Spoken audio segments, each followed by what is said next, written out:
Hello and welcome back once again to the HR Social Hour Half Hour Podcast.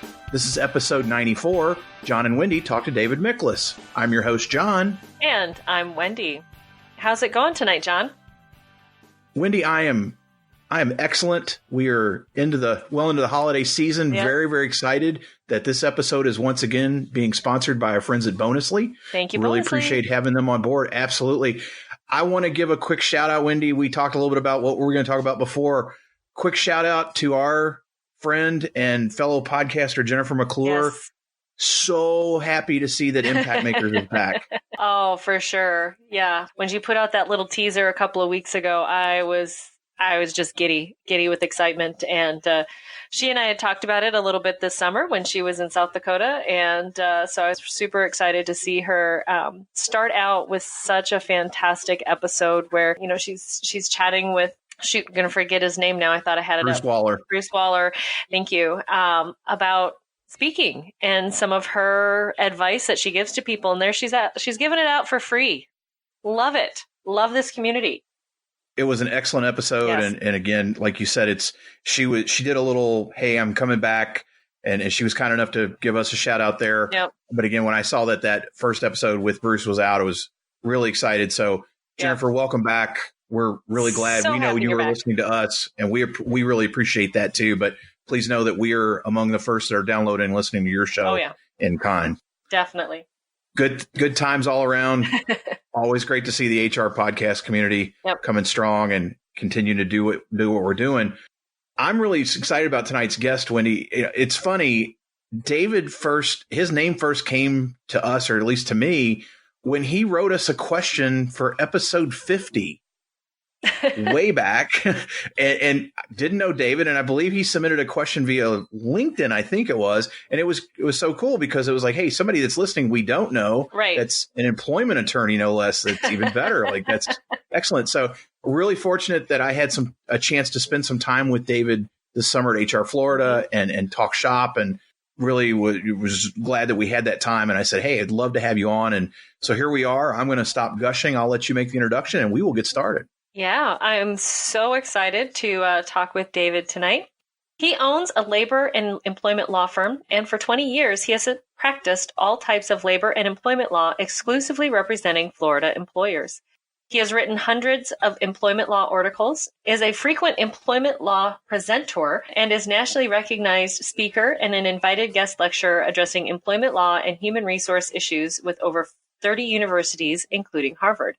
Mr. Miklas graduated from the University of Florida College of Law. David, welcome to the show. Again, so excited to have you here.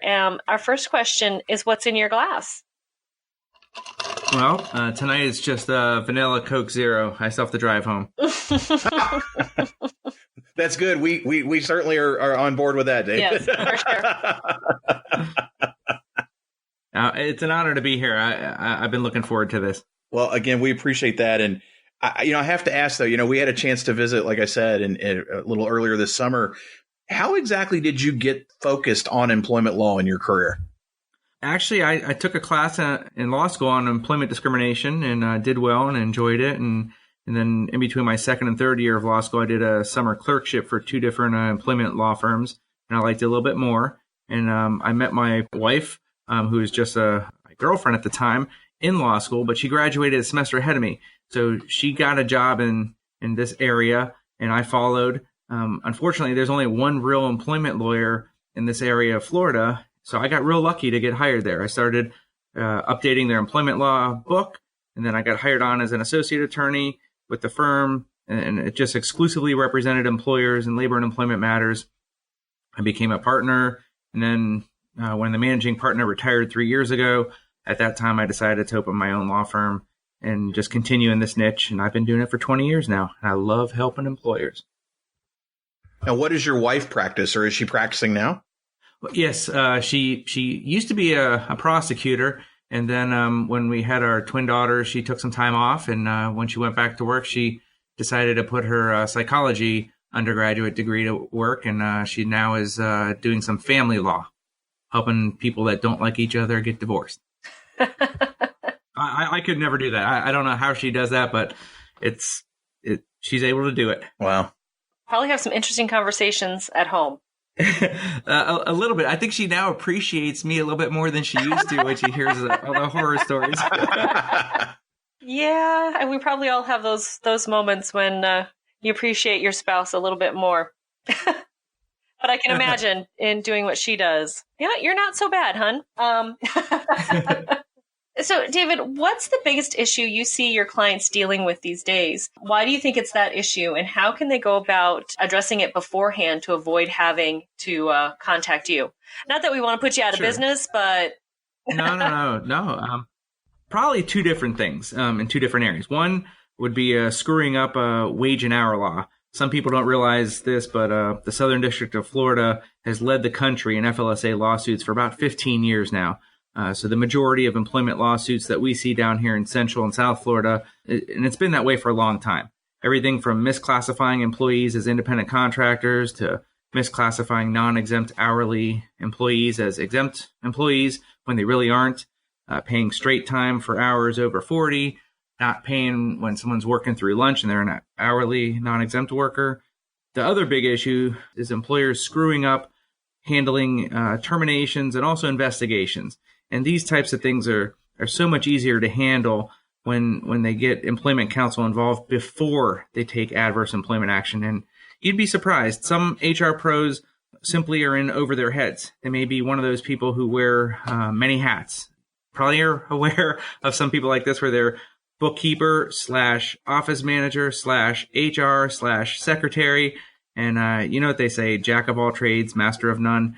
From my perspective, it's not really reasonable for a company owner to expect someone who has so many roles to be proficient in understanding the complexities of labor and employment laws, much less keep up with the changes. So those types of folks make errors because of ignorance. It's not their fault, but they certainly do create legal liability for their organizations. And then on the other end of the spectrum, you have experienced HR professionals, perhaps with certification initials after their name. And I've seen multiple examples when folks in that category fail to ask for guidance from employment lawyers when they should. Whether it's from arrogance or some other reason, doesn't really matter. No matter how experienced an HR professional is with HR issues, they probably could use some guidance with complicated matters, such as the overlap between the FMLA and the ADA, or the Pregnancy Discrimination Act's prohibition on employers from discriminatorily denying an accommodation to a pregnant employee that it provides to non-pregnant employees, which often arises in light-duty cases. So I believe that a lot of HR pros don't want to call an employment lawyer because it costs money. But what HR pros, and I say HR pros, but you know, whether they're the HR director or a generalist or whatever, but HR professionals, what they don't realize is that it's far less expensive to pick up the phone and run something by an experienced employment attorney before they take adverse employment action, such as a demotion or a transfer or termination, than to take that action and receive a demand letter from a lawyer or a charge of discrimination from the EEOC, or have the Department of Labor investigators show up for a surprise inspection. And don't kid yourself. I make far more money litigating cases, but nobody likes having to pay a lawyer for 1 or 2 years of litigation. They would much prefer to be in and out, run something by a lawyer, maybe a 30-minute phone call. And I like my clients happy. I got plenty of work, and I'd rather have people referring stuff to me because they're happy rather than litigating a case for many years that probably could have been avoided.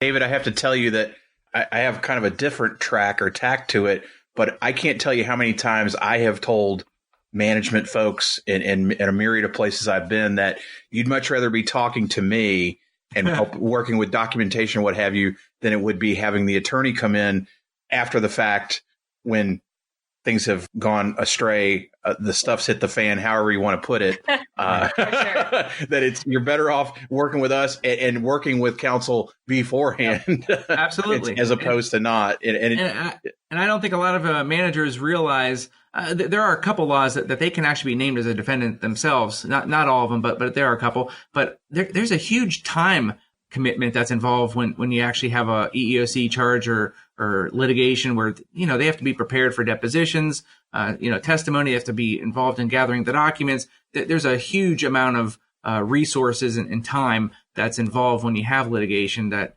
I mean, at the end of the day, if you're pulled away from your work, you're going to have to do it later on probably. So it's better to just avoid those situations if at all possible. Spend a little of money and time up front, and you're going to save yourself a lot down the road. That's right, Wendy. That's right. That's right. And I think part of it, too, is that so often, at least in my experience, it's not happened to someone. So until it happens to them or they see it firsthand, they don't necessarily believe it'll happen.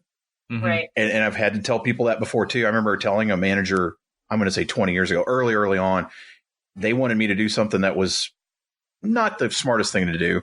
And they said, what do you think? And I said, I think when we're standing in front of the, standing in a court of law and I have to put my hand on the good book or however they tell me the whole truth and nothing but the truth, you ain't going to like what I have to say. And that was an entertaining conversation, to say the least. Mm-hmm.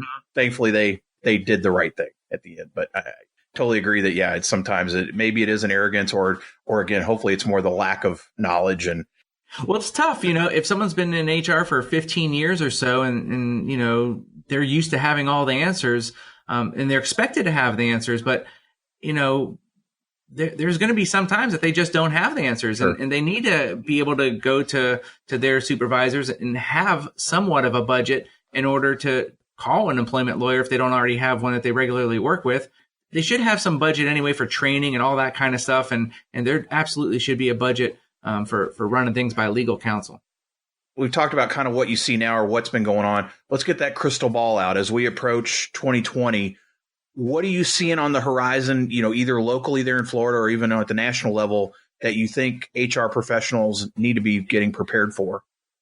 Well, I know the podcast is international, but I try and always talk at the national level because most of these discrimination laws are in the federal area anyway. But obviously the change to the salary portion of the test for the white collar exemption under the FLSA is something that definitely is going to be on the horizon. It kicks in January of 2020. And by now, all HR professionals should know the final rule from the Department of Labor updates the earning thresholds that are necessary if you're going to classify someone as an exempt, either executive or administrative or professional under the Fair Labor Standards Act, minimum wage and overtime requirements. It's always been easy to meet the salary threshold, $455 a week. But now that's getting bumped up to $684 a week. So there's going to be some people that aren't making the $35,568 a year. Maybe they're making $32,000 or $30,000, and they're no longer going to meet the salary portion of the exemption. So either they're going to have to get their salary increased, or you're going to have to stop, giving them so many hours, or else start paying them overtime for it. So that's definitely one. And then also properly handling investigations. Now that we're in the post Me Too era, I think most organizations are seeing more complaints of harassment, especially sex harassment. And at least the EEOC is reporting that an outcome of this is finally more training is taking place. I think a lot more organizations are putting some money to where it should have been. And they're finally starting to train at least their managers, if not all their staff, at a more appropriate level. David, you do a bit of speaking across Florida in many formats, including Disrupt HR, which is one of my favorite formats. Love that. Love the Disrupt. So do you believe that people have preconceived notions about attorneys that may not always be positive? And how do you go about winning them over? I've been fortunate enough to have been invited to speak at a few different Disrupt HR formats. And it's a lot more challenging than your regular 1 hour presentations. I prepare more for that 5-minute presentation than I do for an hour presentation, but I love it. And yes, I just so you know, there's rarely an employment lawyer invited to go there. So I've always been appreciative if I am invited. In this last year, I've given about 40 presentations, not all at Disrupt HR, just a handful for that.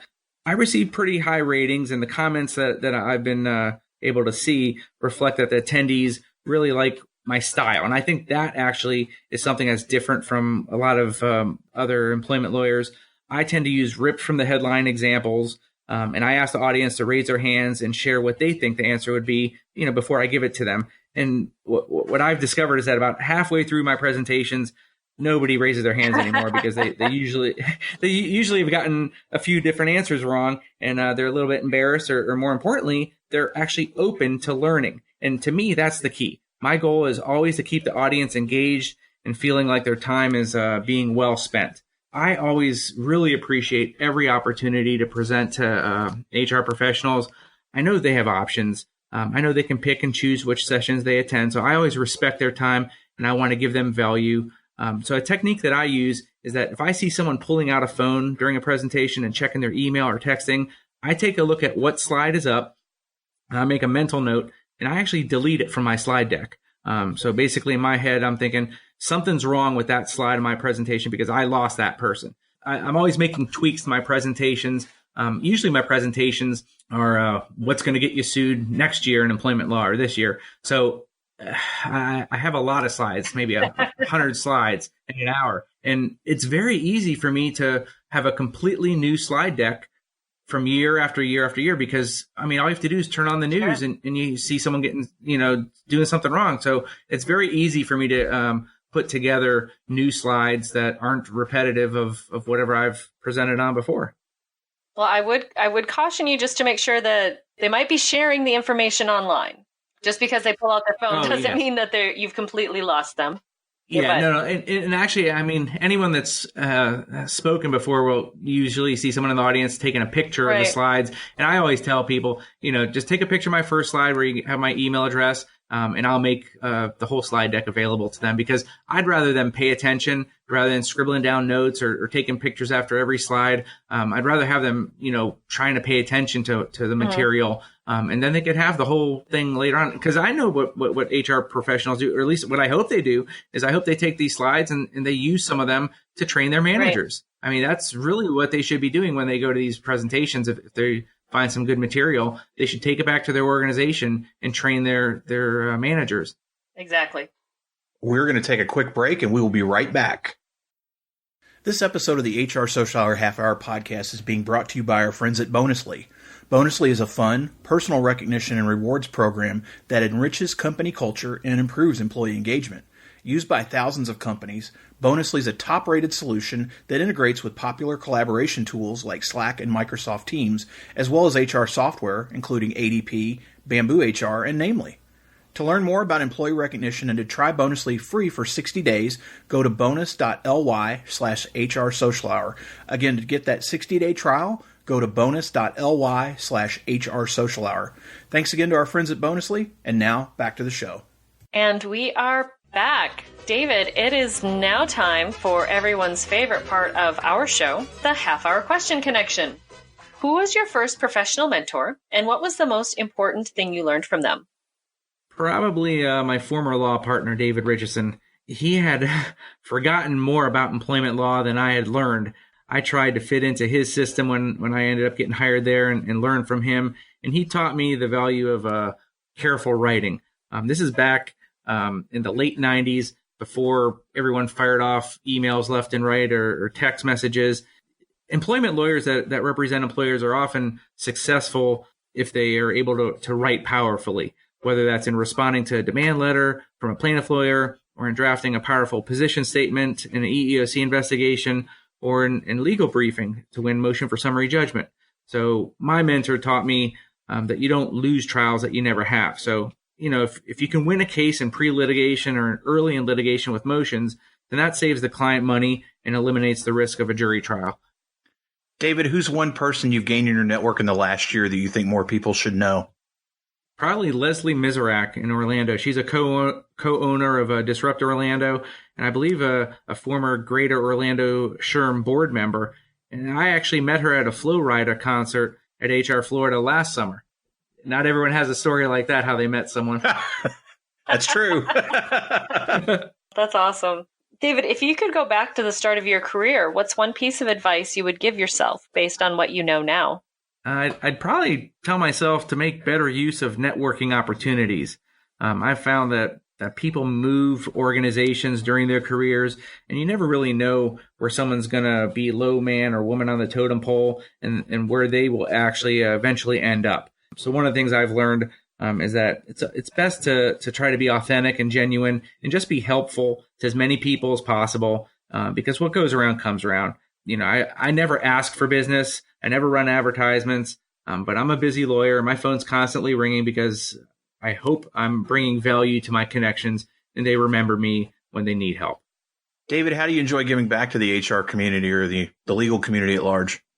Probably presenting at various HR conferences. I speak at all over Florida, even at national. I flew out to Vegas last summer, and I speak even at student SHRM chapters. And, they can't afford, fancy hotels and all that kind of stuff, but I'll still drive and present because I know I'm probably the only employment lawyer that they're ever going to meet while they're in college. So I try to do that to give back and help, expose them to some of this stuff that they may not have gotten in their courses.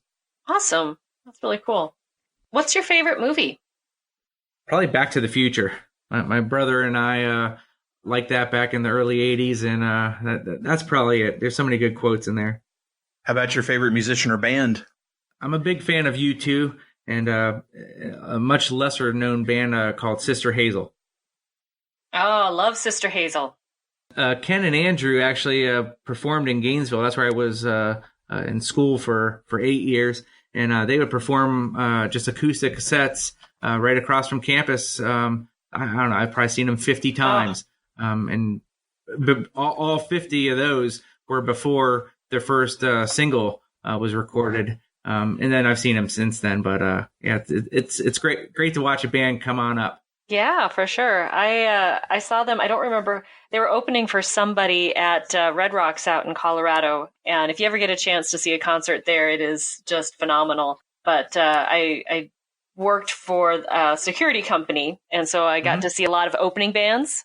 And then, my shift was the early shift. But yeah, I still remember seeing them, and that was just fantastic. Fantastic. Yeah, that's great. Not many people talk about that, but actually when I was in undergrad, I worked security at the University of Florida, and I got to see all kinds of bands, the Rolling Stones, Morrissey. I mean, everything that came through during about a 4-year period, I was able to see.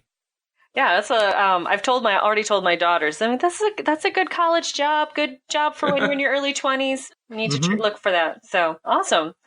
How about a favorite TV show? I'm a big Seinfeld fan. In fact, I did a mock trial that was Seinfeld themed, and one of the upcoming Disrupt HRs that I'm going to do is how Seinfeld can help train managers. And I watched that back in the mid to late 90s when they first aired, and that was back when NBC coined the term must-see TV. You probably remember that they actually had a lineup of Seinfeld, Friends, and Frasier back to back. That's how they came up with must see TV, because everyone was watching those shows. Dave, as I look at Connection, I have to tell you, if you're a U2 fan, you need to talk to Steve Brown. It's his favorite band. All Seinfeld. Right. Are you now when you do this with Disrupt? Are you using the court case at the series finale? No. Yeah, no, actually, there's about 4 or 5 court cases if you go back and you watch them all. There's Kramer suing the tobacco company. Yeah. I mean, there's all kinds of them. Well, I guess in my try to find maybe the weirdest connection. So Back to the Future, I've actually met Bob Gale, who was the writer. When doing my comic book stuff, we brought him to one of our shows. And we actually, the guy who is the promoter, runs the comic book show, owns a DeLorean. And it is, cool. We have met out at the Richmond racetrack. So we had 5 DeLoreans racing on the track or, going around. Now, of course, the gag was get them up to 88. The one that my friend owns, he only can get it up to about 35. I was going to say, I mean, there's not many of those around, and I don't know. I mean, you need special folks to help take care of it, I think. It is a unwieldy beast, and I will leave it at that. Now, if you're not watching Back to the Future, if you're not listening to U2 and Sister Hazel, if you're not watching Seinfeld, what else do you like to do outside of work? I try to keep in shape. I used to do extreme biking, the BMX, the flatland, a long time ago, but now I just go to the gym about 6 days a week. Otherwise, I'm basically an Uber driver for my twin daughters, going to gymnastics and whatever else they have me taking them to. I think you're the first person to call yourself an Uber driver. I like that. I was just going to say that. Oh, we haven't had that one yet. So, David, finally, if you weren't in employment law or in the legal profession, what do you think you'd be doing professionally? I probably would be doing HR. I'm always on the phone with HR professionals. I'm helping to guide them. I have a good feel for what they go through all the time. I like it. I mean, every day there's a new challenge, something new. I mean, y'all are like firefighters. I mean, you're putting out fires left and right, and there's always something going on, and it keeps you on your toes. Well, David, I think it's safe to say that this is the first time I can't say I'm glad you're not doing what you're doing, because if you'd been in HR, we may have gotten to know you that way too. I am glad, though, that you're doing what you're doing from the law side of things. And, again, really glad we've had some time to spend together, and really excited to see all the things that you do in the HR community at large. And I'm really glad that you sent that question for episode 50, that we started this conversation back then. Some of the listeners that are with us tonight, they may not know you. They're going to want to get in touch now. What's the best way for them to find you out there via social media? I'm pretty active on LinkedIn. I'm trying to post, almost every day if I can. Otherwise, my website, miklassemploymentlaw.com. It's my last name, M as in Michael, Iklas. And hopefully I'll catch you guys at a seminar or some SHRM event. We will have that all in the show notes for sure. Wendy, how about you? What about the listeners want to get in touch? What's the best way for them to find you out there? Best way is on my blog, mydailyjourney.com. Daily is D as in dog, AILEY. And of course, you will find me on Twitter. Best way is the fourth Sunday of each month, 7 p.m. Eastern Time, for our monthly Twitter chat. How about you, John? First of all, I want to thank our friends at Bonusly once again for sponsoring the week's show. And if you want to reach me, hrsocialhourpodcast.podbean.com. Top left-hand side of the screen, right at the top, 3 little lines, open them up. You'll see all my contact information up there. I'm going to ask again, if you're listening all the way to the end, you're probably not the person who needs to hear this, but please don't contact me about the show at my day job. I really, really appreciate it. My boss appreciates that too. When you're there, though, check out the show, download, listen, rate, review, share, anything you can do and everything you do to help us boost our signal. We really appreciate. David, thanks again for being with us. So for the HR Social Hour Half Hour Podcast, I'm John. And I'm Wendy. And as always, be sure to connect, give back, and network. Take care, everybody. We'll see you soon.